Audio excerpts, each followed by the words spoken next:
I'm Coach Ty. I'm one of the strength coaches here at Bell & Health Kettletown, and today we're going to talk about arthritis. Arthritis has two different forms, osteoarthritis as well as rheumatoid arthritis. Today we're just going to talk about osteoarthritis, which is the more common one that we see here in the clinic.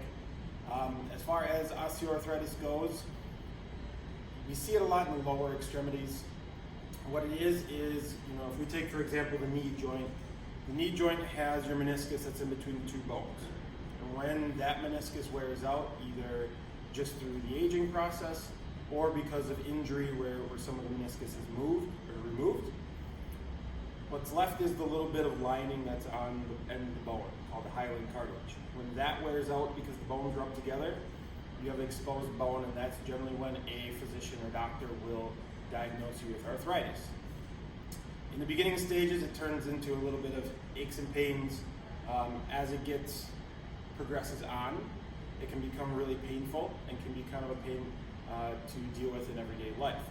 So today we're going to talk about a few things that you can do if we're at the beginning stages of it to try and slow down that progress of arthritis and make sure that you can stay as active as you want. So some of the things that you can do alongside the activities that we're going to talk about are some anti-inflammatories and pain relievers, which you can consult your physician on, which ones are safe for you. You can also ice, elevate, compression also works. So a little bit of the RICE protocol, rest, ice, compression, and elevate. Because a lot of times there is some swelling that is associated with arthritis, especially in the lower extremities. We want to minimize that because that can cause its own achiness along with it. As far as strength exercises, it is still possible for you to strength train, to do some resistance training.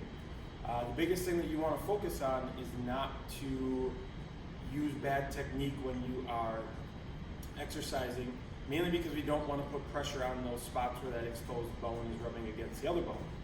So having somebody watch you, having a professional like one of the strength coaches or a personal trainer watch you do some movements is always beneficial. But also when you are training, if you're training at home, don't train in the range of motion that causes pain. So if you're doing something like a squat and you know that when you get more than halfway down on the squat, you experience pain, we don't go any further than that. All right, you want to train without pain. All right, it's kind of the slogan for it. So any exercise as far as strength training is good as long as it's not causing pain. As far as cardio goes, because it's starting to get nice outside, things like short walks, as long as they're pain-free.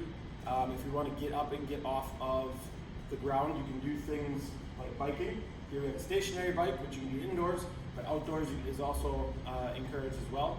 Get some sunshine and some vitamin D. Another big tool that we use here at the Kettletown Clinic is our Alter G. So one activity that's really good for arthritis is swimming, but swimming pools are sometimes hard to come by. So we have our anti-gravity treadmill. What it does is we'll zip you in the bubble that forms around the treadmill and have you walk or run inside the treadmill, but the treadmill lifts you up to take some of that pressure off of the joint so that we're not irritating those arthritic spots on your bones. So if you have more questions on arthritis and the ways that you can manage it at home, you can leave a comment below or you can contact us here at the clinic.